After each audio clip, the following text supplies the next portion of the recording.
56 ஸ்லோகங்கள் இருக்கு. அதில் முதல்ல 12 ஸ்லோகங்கள் அவள் பாராயணம் பண்ணுவாள். அந்த பாராயணம் முடிஞ்ச உடனே அதோடைய சாரமாக நம் அறிவுக்கு எட்டின அளவு தான் சொல்லணும். நமக்கு ஒரு அவகாசம் இருக்குது, 1 மணி நேரம் 1.5 மணி நேரம். அதுக்குள்ளே நம்ம அறிவுக்கு என்ன உண்டோ எதை நமக்கு பிடிபடுமோ அந்த விஷயத்தை கருத்தில் எடுத்துட்டு அனுபவிக்கிறதுக்கு சாட்சாத் குருநாதாளை பிரார்த்தனை பண்ணிட்டு அவளை அந்த 3வது அத்தியாயத்தில் முதல்ல 12 ஸ்லோகங்களை அவளை பாராயணம் பண்ணுறதுக்கு பிரார்த்தனை பண்ணு.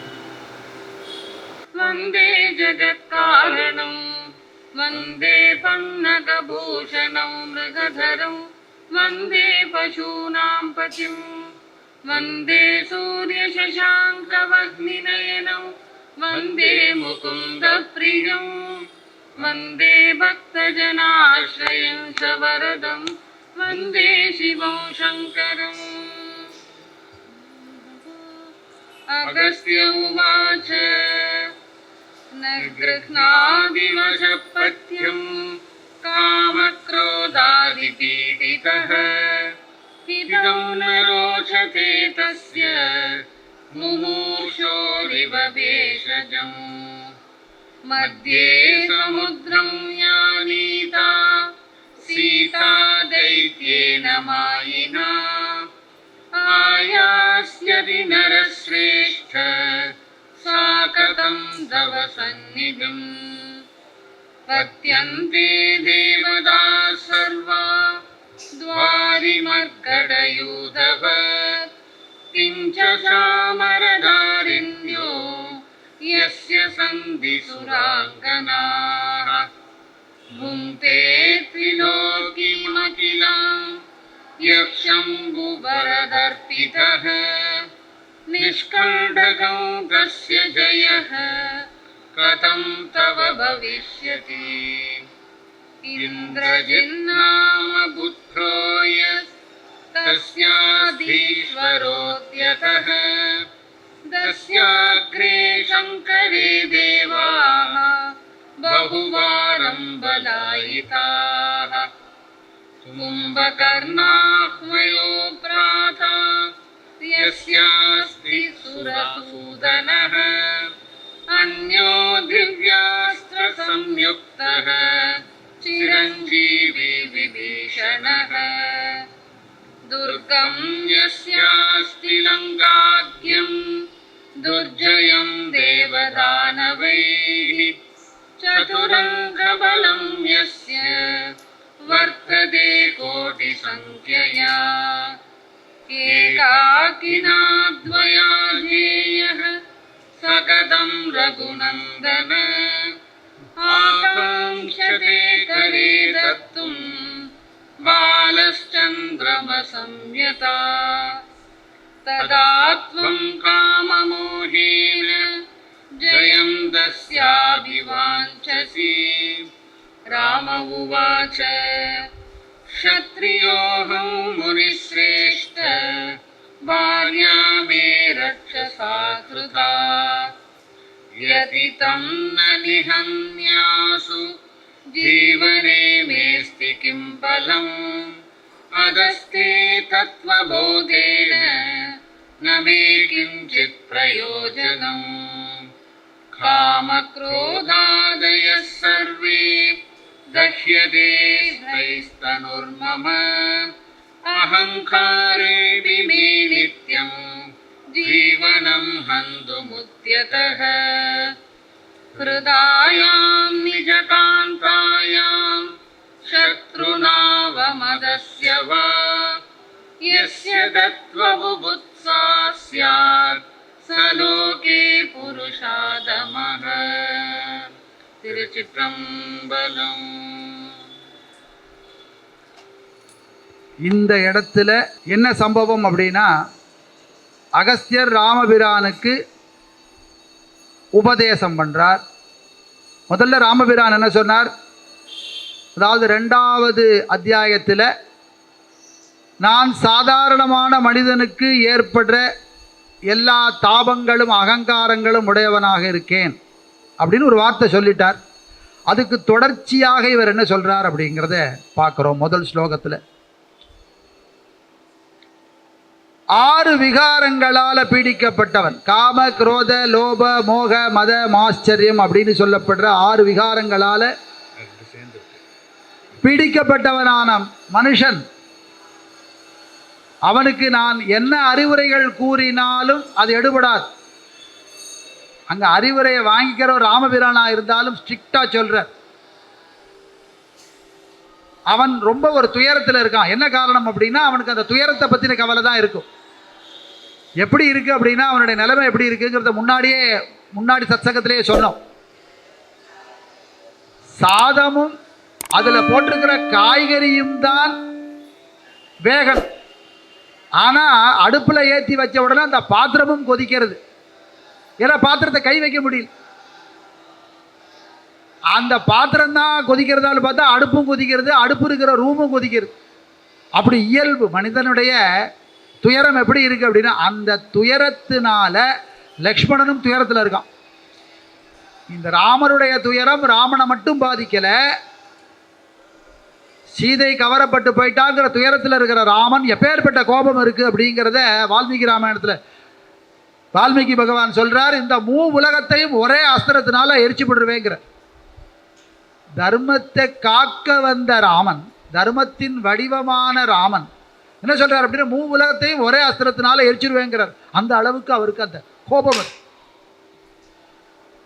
ஒரு துயரத்தில் இருக்கார் அவர் அப்படிங்கிறது தெரியறது. அது எவ்வளவு தூரம் லக்ஷ்மணனை பாதிக்கிறது அப்படின்னா, லக்ஷ்மணன் நான் என் உயிரை விட்டுடுறேங்கிறார். லக்ஷ்மணன் சொல்கிறார், நீங்கள் உயிரை விட்டுக்கிறதுக்கு முன்னாடி நான் என் உயிரை விட்டுறணும், எங்கள் அம்மாட்ட நான் சொல்லிட்டு வந்திருக்கேன். திரும்பி வர்றதாக இருந்தால் நீ வா, இல்லைன்னா அவனுக்கு முன்னாடி மடிஞ்சு போன்னு எங்கள் அம்மா சொல்லியிருக்கா, சுமத்திர சொல்லியிருக்கா. நம்ம 2 பேரும் சேர்த்து வச்சு தான் சொன்னான். அதனால அப்படி ஒரு நிலைமையில் நான் இருக்கேன், ராமா நான் முதல்ல போயிடுறேங்கிறான். இந்த அளவுக்கு துயரத்தில் ஆழ்ந்த அவர்களுக்கு உபதேசம் பண்ணணும். எப்படி உபதேசம் பண்ணணும்னா, ஒரு ஆற்றுல ஒருத்தன் அடிச்சுட்டு போகிறான்னா கரையில் இருந்து துண்டை தூக்கி போட்டு வேஷ்டியை போட்டு பிடிச்சிக்கடா, இதை கெட்டியாக பிடிச்சிக்கோ நான் இழுக்கிறேன் அப்படின்னு மேலே இழுக்கணும்.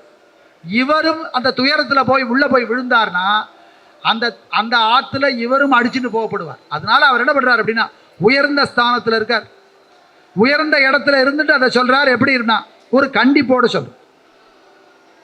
அறிவுரைகள் 6 விகாரங்கள் பீடிக்கப்பட்டவனுக்கு உதவுவதில்லை. எப்படி இருக்கு அப்படின்னா, மரண தருவாயில் இருக்கிறவனுக்கு மருந்து கொடுத்தா அதனால அவனுக்கு ருச்சி ஏற்படாது. இது டேஸ்டாக இருக்கா, தேன் குழைச்சி கொடுத்துருக்கோம், இது உனக்கு டேஸ்டாக இருக்கான்னு கேட்டால் அந்த படுத்துட்டு இருக்கிறவர் சொல்லுவார் ஏதோ இருக்குது. அந்த மரண தருவாயில் இருக்கிறவனுக்கு கொடுக்கறது மருந்தா உணவா ஜலமா அப்படிங்கிறதே தெரியாது. அந்த பாவத்தில் ஒரு மனிதன் போயிடுவான். ஆனால் உன் நிலையானது எப்படி இருக்கணும் அப்படின்னா, நான் சொல்கிற அறிவுரையை ஏற்றுக்கிறது போல உன் நிலை இருக்கணும். அந்த நிலைக்கு வாராமா.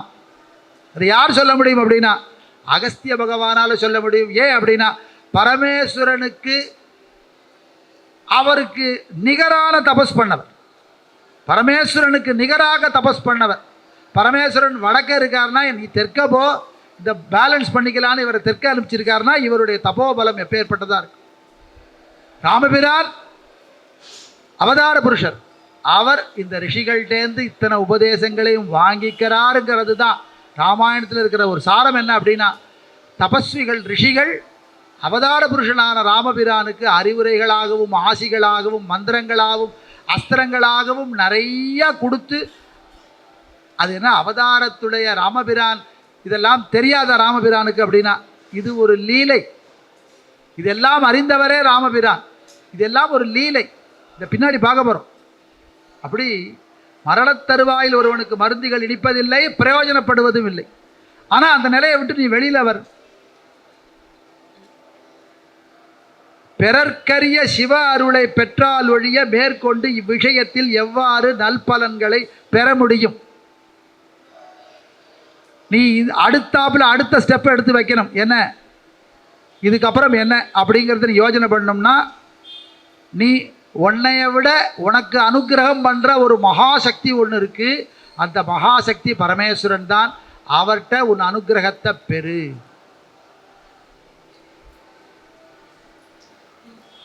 மாயாவி அரக்கனால் கவரப்பட்ட சீதை எப்படி உன்னிடம் வருவாள்?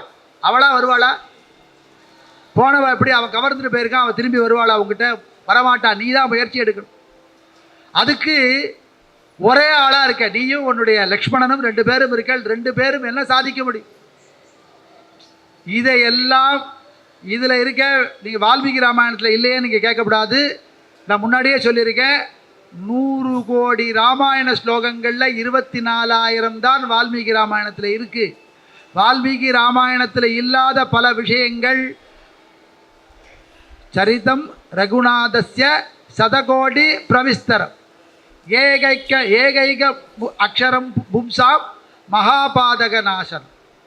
அப்படி 100 கோடி ஸ்லோகங்கள் இருக்கிற ராமாயணத்தில் 24,000 தான் வால்மீகி ராமாயணமாக இப்போ எல்லாரும் பாராயணம் பண்ணிட்டு இருக்கோம். அது இல்லாத பல விஷயங்களும் வெளியில் இருக்குது. அதெல்லாம் பாத்ம புராணம் போல இந்த புராணங்கள்ல எல்லாம் ரத்னங்களாக மிளிர்ந்துட்டு இருக்கு.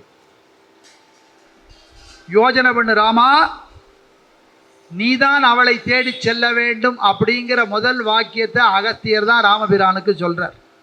இப்போ எப்படி இருக்கார்? எங்கே பண்ணுறது, என்ன பண்ணுறது, எங்கே போகிறது, எங்கே போய் தேடுவேன், அவள் உயிரோட தான் இருக்காளா, ராட்சசாலா முழுகிட்டாளா அப்படிங்கிற ஒரு தாபத்தில் இருக்கார்.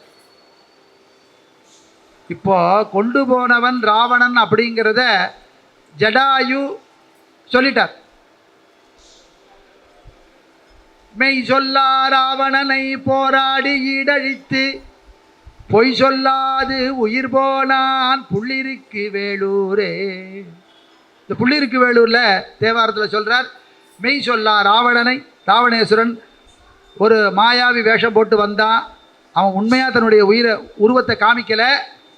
அவன் எடுத்துட்டு போனான், சீதையை தான் கவர்ந்துட்டு போனான்னு உண்மையை சொன்னவர் ஜடாயு. அப்படி உண்மையை சொன்ன ஜடாயு என்ன சொல்லிட்டார்? ராவணேஸ்வரன் கவர்ந்துட்டு போயிட்டான். அப்படியாப்பட்ட ராவணேஸ்வரனுடைய பராக்கிரமம் என்னங்கிறது நீ தெரிஞ்சிக்க வேண்டாமா? அகஸ்தியர் சொல்றார் ராமன். இந்த தேவர்கள்லாம் எப்படி இருக்கா அப்படின்னா, குரங்குகளை கட்டி வச்சது போல கட்டி வச்சிருக்கானா. தேவர்களே சக்தியிட்டு இருக்கா. அக்னி, வாயு, வருணன், இந்திரன், நிருதி, இவ்வளவு பேரும் எப்படி இருக்கா அப்படின்னா குரங்குகளை கட்டி வச்சது போல கட்டி வச்சிருக்கா. இந்த அப்சரச ஸ்திரீகள்ல தேவலோகத்தில் இருப்பாள்ல, அவள்லாம் ராவணேஸ்வரனுக்கு சாமரம் வீசின்னு இருக்கா. இவன் பெரிய சிம்மாசனத்தில் உட்காந்துருக்கான். இந்த ராவணேஸ்வரன் இருக்கிற ராஜ்யம் ஏதோ அவனே டெவலப் பண்ணதுன்னு நீங்கள் நினச்சிக்க வேணாம். குபேரன் விரட்டி அடிச்சு விட்டு அந்த ராஜ்யத்தை தான் பிடிங்கின்னு இருக்கு. இந்த இலங்கைங்கிற ராஜ்யம் ராவணேஸ்வரனது கிடையாது, குபேரனுடைய சம்பத்து. அதை பிடுங்கி வச்சுட்டு தேவர்களை எல்லாம் தன்வசம் வச்சிருக்கான். எதனால அப்படின்னா, பிரம்மாவிட்ட தபஸ் பண்ணி பிறர்க்கரிய தபஸை பெற்றது. பரமேஸ்வரன்ட்ட 3,000,000 நாளும் சந்திரகாசம் அப்படிங்கிற வாளையும் வாங்கிட்டு இதெல்லாம் அவனுக்கு ஒரு பலம் சேர்த்துருது. இப்படி சிவபெருமான் அருளிய வரபலத்தால் கர்வத்தோடு உலகையும் ஆழ்கிறான். என்னை எதிர்க்கிறதுக்கு யாரும் முடியாதுங்கிற ஆணவம் இருக்கு. சக்தி வாய்ந்த தேவர்களும் அவனை எதிர்க்கிறதுக்கு தயங்குகிறார்கள். ஏன்னா அவ கையால் அவன் முடிய போறது. இதில் ஒரு சூஷ்மம் இருக்கு. கம்பராமாயணத்தில் சொல்றார், இவா எல்லாரும் இங்கே தேவர்கள் எல்லாரும் ராவணேஸ்வரனை கொட்டத்தை அடக்கலாம்னு சொல்லிட்டு முதல்ல போனது பிரம்மலோகம். பிரம்மாவும் உங்களோட சேர்ந்து வரேன். அப்புறம் கைலாசத்துக்கு போகிறா. கைலாசபதியான பரமேஸ்வரன் சொல்கிறார், நான் இப்போ என்ன மாதிரி லெவலுக்கு வந்துட்டேன்னா, அட்டவீரட்டானத்தில் செய்ய வேண்டிய வேலையெல்லாம் முடிச்சுட்டேன். இனிமேல் அனுகிரகம் பண்ணுற நிலையில் இருக்கேன். அதனால என்னால் அவனை சம்ஹாரம் பண்ண முடியாது. என்னுடைய வரத்தெல்லாம் வேற வாங்கிட்டு இருக்கான். சம்ஹாரம் பண்ண வேண்டியவர் அவதாரம் பண்ண போகிறார். அவர் ஸ்ரீவைகுண்டத்தில் இருக்கார்னு பரமேஸ்வரனே சொன்னதாக கம்பராமாயணத்தில் இருக்கு, பாடல் இருக்கு. அதுக்கு பிரமாணம். அப்படி வரபலத்தினால கர்வத்தோடு இருக்கிறவன், அவரை தடுக்கிறதுக்கு யாரும் இல்லை. இத்துயரமே வடிவான நீங்க எப்படி அவனை வெல்ல முடியும்? துயரத்தின் கோலமாக அவலத்தின் உருவமாக ராமர் இருக்கார். சாப்பிடலை, தூங்கலை, ஸ்நானம் பண்ணலை, அனுஷ்டானம் பண்ணலை, எதுவும் பண்ணாத ஒரு பலகீனராக, மன அளவில் பலகீனராக இருக்கார் ராமபிரான்ங்கிறத சொல்லி, இந்த இந்திரனை ஜெயித்த இந்திரஜித்துங்கிறவன் புத்திரன், அவன் கூட இருக்கான் ராவணேஸ்வரன். கும்பகர்ணன் ஒருத்தன் இருக்கான், அவன் தேவர்களுக்கெல்லாம் யமன் போன்றவன். அவனும் ராவணேஸ்வரனுக்கு கூட இருக்கான் தம்பி. அதை விட ஒரு தம்பி இருக்கான், அவன் சிரஞ்சீவியான விபீஷணன்னு சொல்கிறார். இப்போ சிரஞ்சீவி விபீஷணன் சிரஞ்சீவிங்கிறது இந்த இடத்துல இல்லை. இன்னுமே பின்னாடி தான் விபீஷணன் சிரஞ்சீவிங்கிற பட்டம் பெற போகிறான். ஆனால் அகஸ்தியர் அதை முதல்லையே சொல்கிறார். ஏன்னா முன்னாடியே எல்லாத்தையும் பார்க்கக்கூடிய திறனுடையவராக பரமேஸ்வரனுடைய இணையான தபஸ் உடையவரான அகஸ்திய ரிஷியால் இதெல்லாம் சொல்ல முடியும். வனிதா, வித்தம், புஸ்தகம், 3 விஷயம். பெண், அப்புறம் வித்தம் அப்படிங்கிற செல்வம், அப்புறம் நம்ம பாத்தில் இருக்கிற புஸ்தகம். இதை யாராவது ஒருத்தர் வாங்கிட்டு போனால், நம்ம வீட்டு பெண் இன்னொரு இடத்துக்கு போயிட்டா அந்த மறுபடியும் எப்படி வரும்னு சொல்ல முடியாது. அதுபோல் உங்ககிட்ட இருக்கிற சீதா தேவி உங்ககிட்ட போயிட்டா, உன் கையில் இருக்கிற பணம் இருந்து இன்னொருத்தன்ட்ட போயிடுதுன்னா அவன் ஒழுங்காக அதை முழுசாக கொடுப்பான்னு தெரியாது, அது பிச்சு பிச்சு கூட வரும். அதே மாதிரி புஸ்தகம் வாங்கிட்டு நான் படிச்சுட்டு தரேன்னா அப்படின்னு வாங்கிட்டு போவா.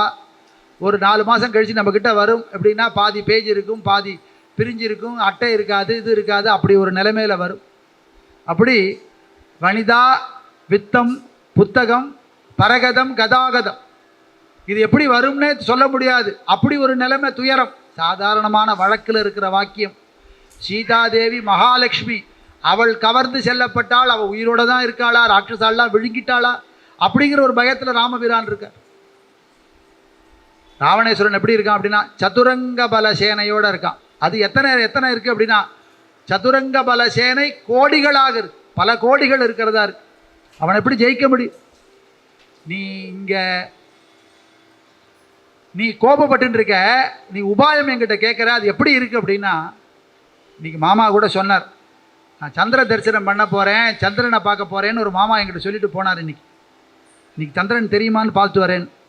இந்த சந்திரனை பார்த்த குழந்தைகள்லாம் என்ன பண்ணோம்னா அந்த சந்திரனை பிடிக்கணும்னு நினைக்கும்.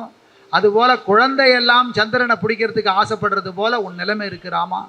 உன் நிலைமை என்னங்கிறத நீ புரிஞ்சுக்கோ. ராமபிரான் சொல்கிறார், இந்த நேரத்தில் உங்களுடைய தத்துவ உபதேசங்கள்லாம் நான் கேட்டுன்னு இருக்க முடியுமா? நியாயமான வாக்குது. நான் சத்திரியன், நான் சத்திரிய குலத்தில் பிறந்தவர். என் மனைவி அபகரிக்கப்பட்டுள்ளாள்.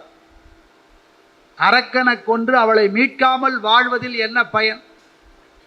அவள் அங்கே இருக்க துயரத்தில் இருக்கிற போது அவளை விட்டுட்டு நான் இங்கிருந்து என்ன பிரயோஜனம்? எனக்கு தங்களின் தத்துவோபதேசத்தால் எனக்கு கிடைக்க போகிறது எது? எனக்கு அகங்காரம், எனக்கு 6 விகாரங்கள் என்கிட்ட இருக்குது, அதனால எனக்கு கோபம் வருது. இதெல்லாம் பேசி பிரயோஜனம் என்ன? இந்த வாக்கியமும் சிவகீதையில் இருக்குது. அறிவுரையை மட்டும் ஏற்றுக்கல, அறிவுரைக்கு மறுவுரையும் ராமபிரான் கூறுவதாக இருக்கு. அப்புறம் என்ன சொல்றார் அப்படின்னா, மனிதனான என்னுள் 6 விகாரங்களும் இருக்கு, அகங்காரமும் குடிகொண்டிருக்கு. அந்த ஆதிக்கத்தினால துயரத்தில் இருக்கேன். எதில் அப்படின்னா, சரியான தருணத்தில் மனைவி கவரப்பட்டு சென்ற அன்னைக்கு அந்த மனைவியை காப்பாற்ற முடியாத கையாலாகாத தடத்தில் இருக்கேன் அப்படின்னு சொல்கிறேன். அவளை காப்பாற்ற முடியாத கையாலாகாத இடத்துல தருணத்தில் இருக்கேன். இந்த நேரத்தில் என் உயிர் பிரியும் நேரம் இது. கொஞ்ச நேரம் ஆச்சுன்னா நீங்கள் வரலைன்னா என்ன உயிரே விட்டுருப்பேன். இந்த நேரத்தில் தத்துவோபதேசத்தெல்லாம் பற்றி நினைக்கிற மனிதன் தரத்தில் ரொம்ப கீழானவர் அப்படின்னு அவர் சொல்கிற தத்துவோபதேசத்தை எடுத்துக்கிறதுக்கு அவருக்கு மனநிலை இல்லை. ஆனால் இந்த நேரத்தில் தத்துவோபதேசத்தை பற்றி பேசுறது ரொம்ப கீழான நிலைமை அப்படின்னு சொல்லி 12வது ஸ்லோகம் வரைக்கும்